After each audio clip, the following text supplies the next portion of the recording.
শনিবার বিকেলে কানলা জল ও স্থলপথে গঙ্গার ভাঙনের ক্ষতিগ্রস্ত এলাকা ঘুরে দেখলেন কানলা মহকুমার শাসক সহ মহকুমা প্রশাসনের বিভিন্ন কর্তারা। 2 দিন ধরে বৃষ্টিতে কানলা মহকুমার বিভিন্ন এলাকাতে জল জমার পাশাপাশি কানলা ফেরিঘাট সংলগ্ন বেশ কিছু এলাকায় ভাঙন দেখা গেছে। সেই জায়গাগুলি এদিন সরজমিয়ে খতিয়ে দেখলেন মহকুমার শাসক এবং মহকুমা প্রশাসনের আধিকারিকরা।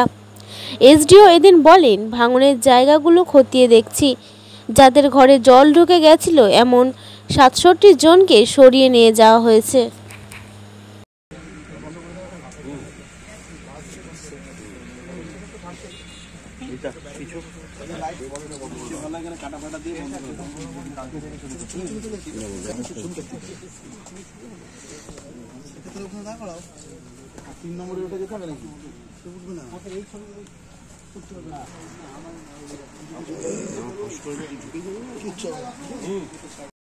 আটকে গেলে বললে হবে না।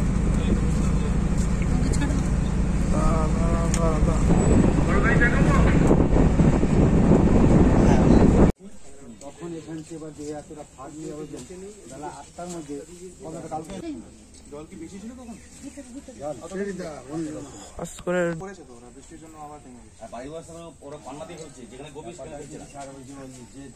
ভিজিট করলেন এবং কি কি দেখলেন?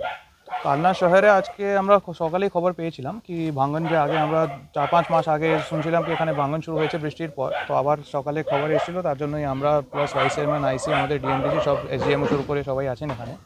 তো আমরা আজকে বোর্ড নৌকা দিয়েও ঘুরলাম, দেখছি কি হ্যাঁ আবার একটু ভাঙন শুরু হয়েছে। কিন্তু ভালো জিনিস যে হয়েছে, ইরিগেশন ডিপার্টমেন্ট অলরেডি কাজ করতে শুরু করে দিয়েছে, ওদের টেন্ডারও ফেলা হয়ে গেছে, এজেন্সিও ঠিক করা হয়ে গেছে। খুব সম্ভবত এআই সাহেব আছেন এখানে, 40-45 লাখ টাকা কাজ শুনছি 1 সপ্তাহ ধরে কাজ চালু হয়ে গেছে। বৃষ্টির জন্য 2 দিন একটু থেমে গেছিল, কিন্তু আগামীকাল থেকে আবার কাজ শুরু হয়ে যাবে। কানলা মহকুমার কোন ব্লক সব থেকে বেশি এই ক্ষতিগ্রস্ত এই জলে?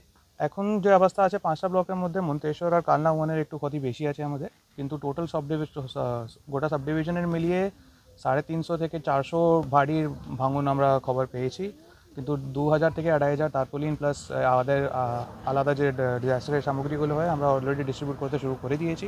এরকম যেখানে কোনো জল ভর্তি আছে এরকম কোনো ইনফরমেশন নেই, থাকলেও কিন্তু কন্ট্রোল রুমে, ডিস্ট্রিক্টের কন্ট্রোল রুমে আমাদের ভালো করে প্রচার করা হয়েছে। ইনফরমেশন থাকলে আমরা মুভ করতে পারি। আচ্ছা, বেশ কিছু মানুষকে শিফট করানো হয়েছে, সেটার সংখ্যা কত?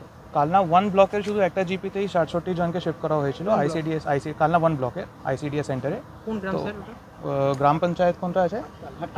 হাতকালনা গ্রাম পঞ্চায়েতের একটা আইসিডিএস এর 67 জনকে ওখানে ড্রাই রেশন দেওয়া হচ্ছে আর প্লাস সার্পোলিন সব দেওয়া হচ্ছে ওদেরকে। এরকম কোনো বাড়িতে ক্ষতি হয়নি, কিন্তু আমাদের ইনফরমেশন ছিল কি ওখানে জল বাড়তে পারবে, তার জন্যই প্রিকশনারি মেজারের হিসাবে ওদেরকে শিফট করা হয়েছে। আচ্ছা, আরেকটা হচ্ছে কি কানলাতে বেশ কিছুদিন আগে কাঠিগঙ্গা এলাকায় যে ভাঙন আপনি আজকে দেখলেন, সেই ঘাটটাকে বন্ধ করে দেওয়া হয়েছিল ডেঞ্জারাস ঘাট হিসাবে, সেটাকে আবার খোলাও হয়েছে, সেইখানেও আবার ফের ভাঙন শুরু হয়েছে। ওই খোলা হয়েছে, ওই যেহেতু ইরিগেশনের যে কন্ট্রাক্টর আছে ওরা কাজ করছে 1 সপ্তাহ ধরে, কিন্তু আজকে থেকেও গতকাল থেকেও আমাদের সিভিল ডিফেন্স ভলান্টিয়ার ওখানে তানাত করা আছে। আবার আমরা বলছি কি কাজ করার জন্য শুধু যে কাজের যে লোক আছে ওরাই যেতে পারবে ওখানে, নর্মাল মানুষের জন্য এন্ট্রি বন্ধ করা, মানে ওটা কি বন্ধ করে দেওয়া হচ্ছে? বন্ধ করা দেওয়া হচ্ছে।